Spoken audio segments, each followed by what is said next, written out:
마태복음 2장에는 동방에서 온 박사들이 예수님의 나신 소식을 듣고 별들을 보면서 별들의 인도를 따라 예수님 계신 곳까지 찾아가서 경배를 하는 내용을 기록하고 있죠.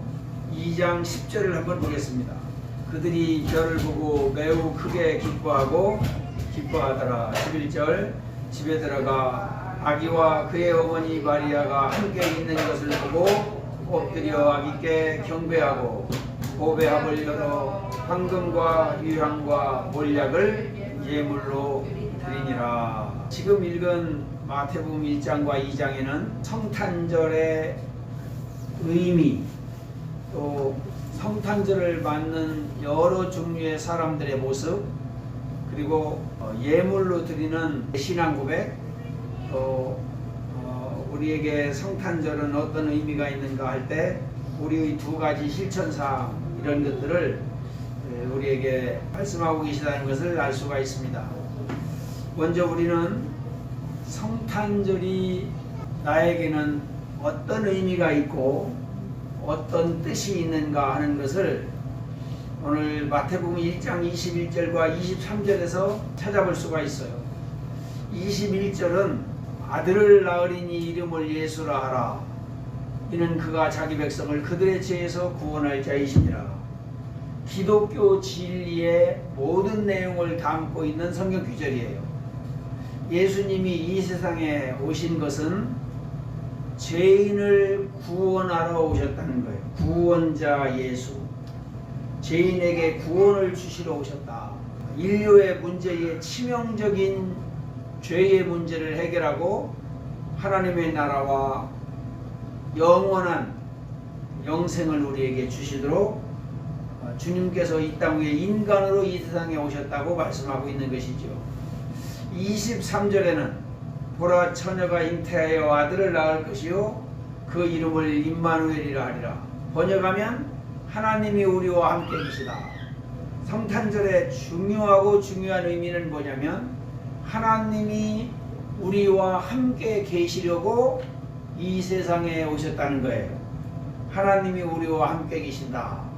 임마누엘이에요. 예수님이 태어난 곳은 유대 땅 가장 작은 고을 베들레헴이라고 했는데 하나님께서 이 땅 위에 우리와 함께 하시기 위해서 오시는 모습을 보면 아주 작은 고을에 연약한 인간의 모습으로 가난하고 소외된 이웃들 틈바구니에 주님이 오시는 거예요.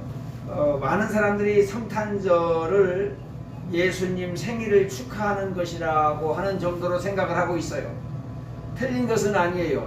우리가 부른 찬송가에도 보면 대부분 그런 가사처럼 되어져 있어요. 예수님의 생신을 축하하고 그런 가사처럼 캐롤송이 되어져 있어요. 그런데 그것은 성경이 말하는 성탄절의 의미의 10% 20%밖에 안 되는 것이에요. 성탄절은 예수님의 생일을 축하하는 것만이 아니라 이것은 임마누엘이라고 하는 것을 우리가 알아야 해요. 우주의 주인이신 하나님이 만왕의 왕이신 그분이 우리의 말대로 바꿔 말하면 그리스도가 나에게 오신 것이에요. 주인을 모셔드렸어요. 어떻게 됐을까요? 내 인생의 주인이 바뀌었어요. 트랜스포메이션이 일어났어요. 내가 주인이었던 나의 주인을 바꾸고 우주의 창조주 주인을 발견하고 그분을 주님으로 모셨어요. 아담 이후의 인간은 타락한 인간의 모습은 자기가 주인이에요. 자유의지라고 하는 것을 주인 삼고 자기 마음대로 살아요. 생각 잘한다고 하는 사람들, IQ가 좋은 사람들, 좋은 전략을 세우고 방법과 자기 계획을 잘 추구하면 인생을 성공한다는 거예요. 그런데 성경이 말하는 성공은 그런 것이 아니에요. 성경이 말하는 인생의 성공은 우리의 속이, 내면이 그 가치가 바뀌어야 돼요. 주인이 바뀌어야 돼요. 성탄 축하를 하고 파티를 하고 노래를 부르고 다 좋은 행사들인데, 그런데 거기에 나의 변화가 없다고 하면, 우주의 창조주 예수님이 나의 주님으로 오시는, 그래서 내 인생의 주인이 바뀌어지는 이 변화가 내 속에서 없다고 한다면, 이 사건이 내 속에 없다고 한다고 하면 이것은 성탄을 받는 사람이 아니에요. 그래서 오늘 마태복음 1장은 성탄절이 우리에게 어떤 의미를 주고 있는가, 중요한 두 가지 사실을 우리에게 말씀하고 계시는 것이죠. 성탄절, 우리를 구원하러 오셨다는 거예요. 우리가 구원받았다는 것이에요. 예수님의 이름을, 자기 백성을 죄에서 구원할 자이심이라고 말하는 것이죠. 성탄절, 하나님이 우리와 함께 하신다는 것이에요. 그런데 이런 성탄절에 대하여 이해를 못하고 있었던 대부분의 사람들은 오늘 마태복음 2장에도 세 종류의 사람이 등장하고 있는데, 성탄절을 제대로 맞이하지 못하는 사람들이 대부분이라고 하는 것을 알 수가 있어요.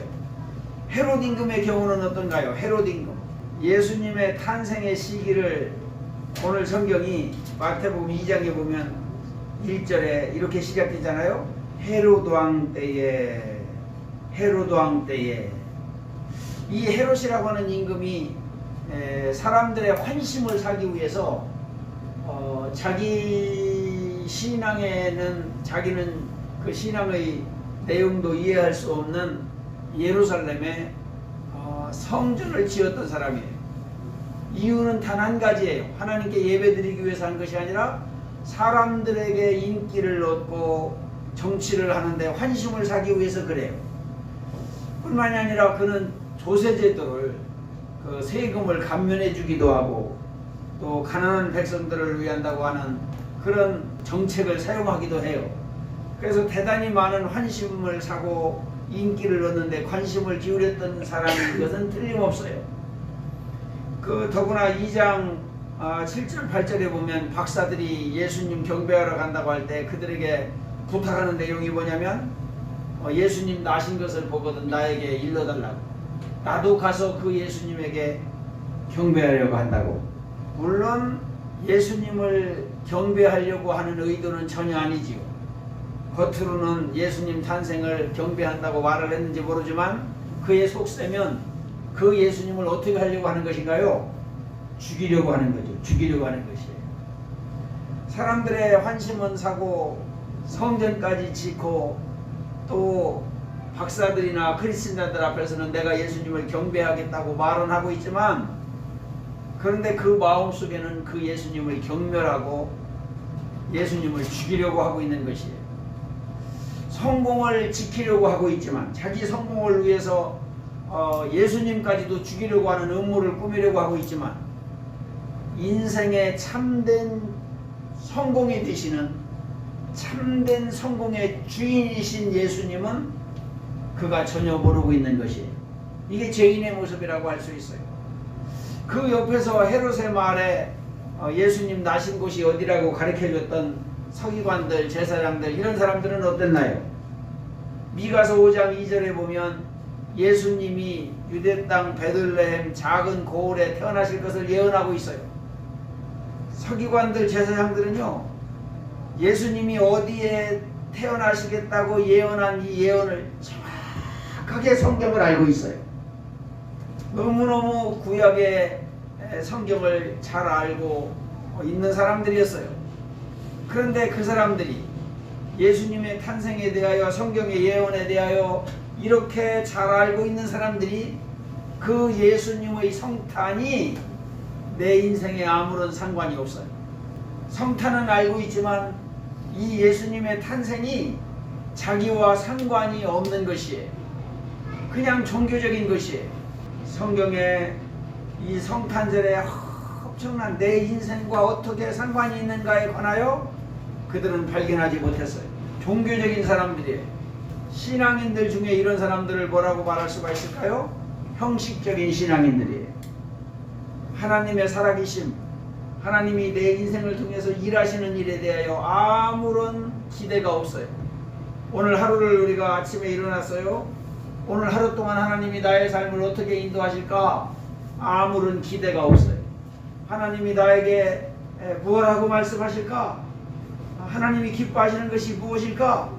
아무런 마음에 그런 갈망이 전혀 없는 것이에요. 형식적인 신앙인은 하나님이 계시는 것을 부인하지는 않아요. 예수님이 구주가 되시고 성탄절에 오셨다고 하는 것을 부인하지는 않아요. 그런데 하나님이 없는 사람같이 살아요. 예수님이 이 세상에 오신 적이 없는 사람처럼 사는 사람들이에요. 아침에 일어나서 저녁을 살 때까지 그분이 나의 인생의 주님이 아니에요. 그분을 모시고 사는 감격, 그분의 인도하심, 그분과 함께 동행하는 즐거움과 생의 희열이 없어요. 마치 안 계신 것 같아요. 그런 사람들을 형식적인 신자들이라고 그래요. 그 사람들이 지금 오늘 성탄절을 맞고 있다는 것이, 그런데 성탄절의 의미를 이해한 그래서 그 먼 길을 찾아가 예수님을 경배하는 사람들이 있었어요. 동방에서 온 박사님들이에요. 그 별이 앞서 인도하여 가다가 머무는 것을 발견해요. 큰 길을 왔다는 거예요. 그리고 별이 머무는 곳에 탄생하신 예수님을 배웠고 말로 할 수 없는 메어 터지는 감격을 가지고 그분 앞에 엎드려. 이게 이제 경배라는 말이에요. 그 먼 길을, 그 위험한 길을, 요새같이 이렇게 치안이 잘 되어 있는 시대가 아니었잖아요. 비적들을 만나고 언제 죽을는지 모르고 무슨 위험이 닥칠는지 모르잖아요. 그 먼 길을, 그 한 가지를 위하여 가는 것이 구주를 만나기 위해서예요. 그분을 만나면 경배하고 싶은 것이에요.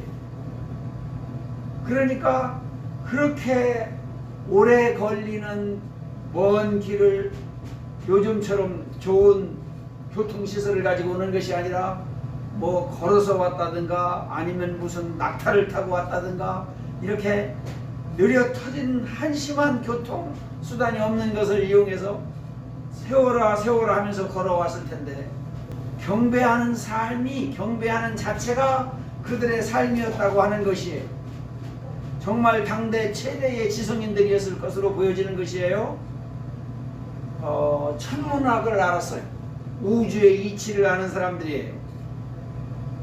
그들이 우주의 구원자로 오신 하나님을 알고 있어요. 그 아기 예수, 인간으로 오신 연약한 모습의 그 예수를 보면서 하나님이신 것을 알아요. 그래서 예물을 드리고 경배를 하고 있어요. 엎드려 절하세, 엎드려 절하세. 참 이 가사가 아름다워요. 엎드려 절하세, 엎드려 절하세. 주님을 경배하여 삶이 그랬다는 것이지요. 삶. 성탄절을 맞이하면서 우리의 삶에 실천해야 하는 것일까요? 두 가지로 정리해 보고 싶은 것이에요. 왕으로 오신 예수님, 세상이 모르고 어떤 때는 나도 자칫 망각하고 하나님이 하나님 되시고 주인 되심을 내 삶 속에서 잘 모시지 못하고 살았던 나에게, 나조차도 그렇게 살아왔는데, 우리는 이 성탄의 의미를 기억하면서 첫째는 왕으로 오신 예수님, 정말 24시간 365일 경배하는 예배자로 살아야겠다. 하나님은 이런 사람을 찾으시는데 하나님 앞에 예배하는 예배자를 찾으신다는 것이에요. 어떤 사람이 그 전에 제게 그런 이야기를 한 적이 있어요. 질문을 한 적이 있어요.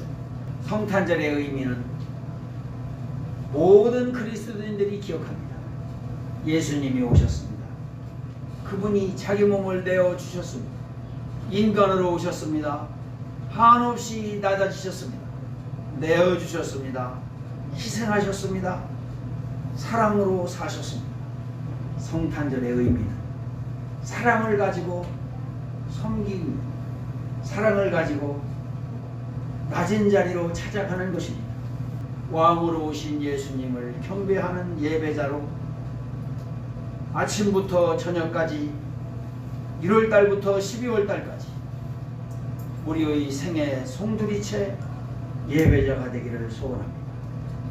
하나님을 경배하는 사람, 주님께 영광 돌리는 사람. 그래서 행여 나에게 이익이 있지만 하나님께 영광이 되지 않으면 나는 그것을 거부하렵니다. 왜냐하면 예배자이기 때문입니다. 그 가치를 놓치지 않는 것입니다.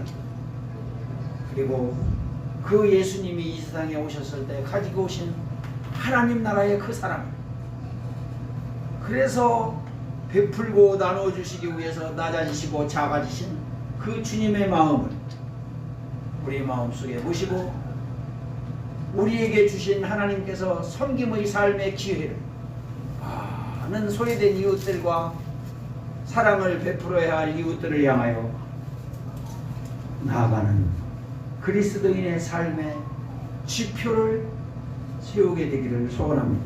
2020년 성탄절에 우리는 이런 그리스도인의 모습으로 주님 앞에 세워지기를 소망해 봅니다.